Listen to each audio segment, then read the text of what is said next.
Valentine's Day is tomorrow, and if you're like me, you have not prepared one single thing for it. You could be making my world famous meatballs or my olive oil brownie, which are both very good options, or you're going to learn how to make the most underestimated, underappreciated, but yet complex and delicious pasta out there, and it is the red sauce pasta. So stick around, I'm going to show you how to make that restaurant style.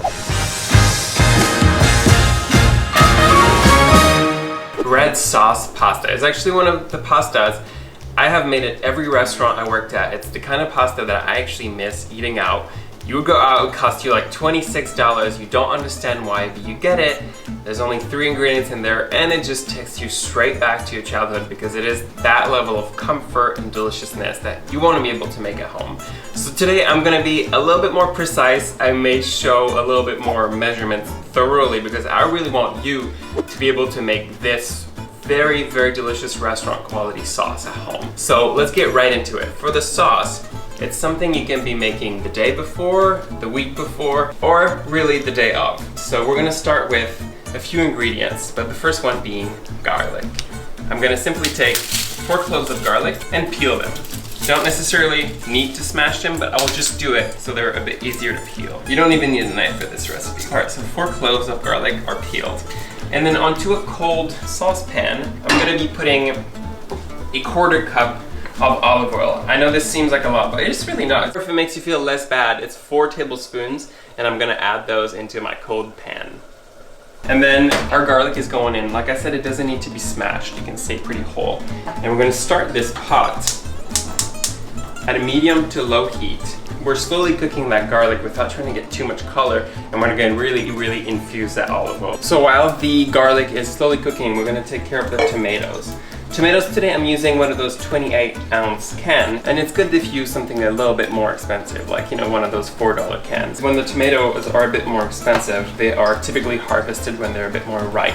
So the balance between the sweetness of the tomato and the acidity is a bit more even, and that way it's a bit easier to make a sauce that has more balanced flavor. Then I'm gonna just put the integrity of the can into a container. Now a really fun part, I'm gonna use my hands to smash them. The reason I'm using whole tomatoes is because I really like to control sort of how the tomatoes are. I'm gonna leave some bits a bit more chunky.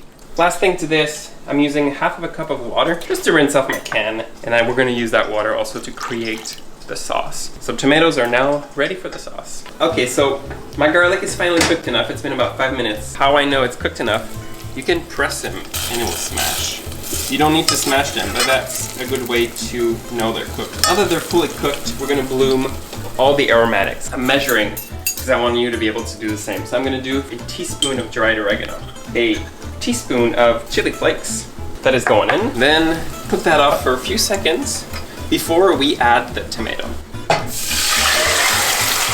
Okay, so now that the tomato is in, I'm gonna add a teaspoon of salt. We're gonna bring the fire back to high heat. So once you're up to a boil, just every few minutes, just give it a stir, scrape down the sides to make sure nothing is burning. We want this sauce to cook at a rolling boil. What that's gonna do is the olive oil is gonna incorporate with the tomato and create this velvety, beautiful flavor. I know it's like super messy because it's gonna start bubbling, but you can just put like a lid half off, and that's gonna help you not get like a whole mess over your stove. But you know, if your stove is a bit messy, who knows, that may impress someone. So high heat for about 20 minutes. We're gonna know it's cooked enough when we're gonna get a bigger bubble and when it's gonna be about reduced by half. So my dad brought up to my attention, he was like watching my saffron pasta video and he was like, oh, that looks really salty. And it got me thinking that I never really thoroughly explained how and why I season my pasta water so much. I season my pasta water about 1 tablespoon per quart, which is the equivalent of a 1/4 cup of salt per gallon of water.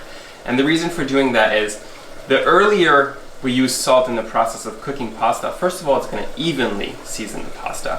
But then actually in the end, you're gonna ingest less salt. So basically what I'm saying is start with more salt earlier, get a more settled and even seasoning as opposed to saturating your sauce in the end with salt, which then would result in you consuming a ton more salt. So that's the tea on that. So as my tomato sauce is almost finished, I'll be cooking the pasta. Today I'm using a bucatini, and because it is such a simple tomato pasta, tomato sauce, there's not a ton of stuff going on, you can go a bit heavier on the amount of pasta you put. So for 2 people today, I'm using about 9 ounces of noodles. Put them into my seasoned water. One very important thing about what we're doing today is we're gonna keep cooking the pasta into the sauce a bit further into the process. So if you see on your pasta pack, it says, between 10 and 12 minutes or 6 and 9 minutes, always go for the lower number, and even if it may seem a little bit too toothsome or al dente, we're gonna finish cooking it in the sauce all the way. All right, come over here, let me show you, I'm human too, and my beautiful messy stove today as we're making pasta sauce. But what I can tell you is I'm very happy with this. You can see the garlic has fallen apart. We get a beautiful texture. We can still see some olive oil. We can still see some chunks of tomatoes in there, and I'm very happy. All right, so my pasta is now cooked. Before we strain it, I'm gonna reserve about 1 cup of pasta water. This is now going back into my same pot. I'm gonna take this and put it over the stove, and that can go back over high heat. So this is now the time to do the pro tips, which is basically we finish cooking the pasta into the sauce, and that's gonna make it get that texture and that flavor and the sauce to really stick to it and be just so delicious. You never wanna overdo it with the sauce. So I'm only gonna start with 1 cup of sauce, and we're mixing. I'm also gonna do a little splash of my pasta water, and that's gonna be the liquid that's gonna keep cooking everything. So right now it doesn't seem like much, but once we start cooking everything together and get the extra starch from the pasta water and from the pasta, it's gonna create this really beautiful bonded sauce. And we're gonna do that for probably the next 5 minutes. Add a little water and stir over high heat. I'm actually gonna add 1 more half cup. So all together, we're gonna use 1.5 cup of that sauce we made. And then we keep adding of that pasta water, a little bit more at the time. And keep cooking.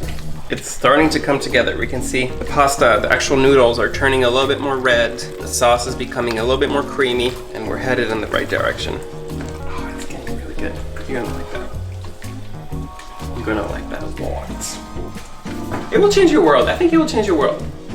All right, we're finishing that cup of pasta water in here, and we just keep stirring. All right, so I've gotten to the point of, I really like the way the pasta is cooked. And this to me is the perfect consistency. We got the sauce coating everything.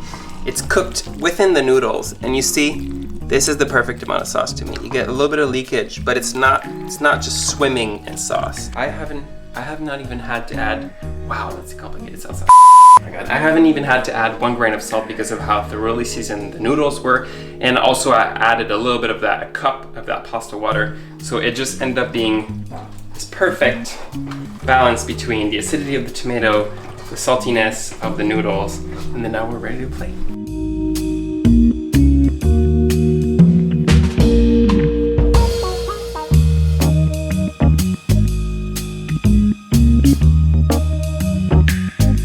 Look at this beauty. Oh my God.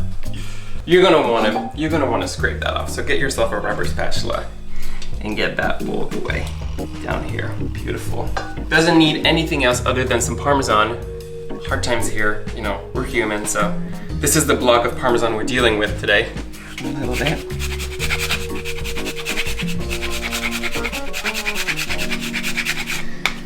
And also, I know I always say finish it up with olive oil, but and I'm gonna have to tell you right now because I cannot wait to eat this. But like and subscribe, do all that good stuff. I'll be posting weekly, and I really hope you give this a try. I'm gonna go eat this, have a little date with the cameraman, and I will see you next week.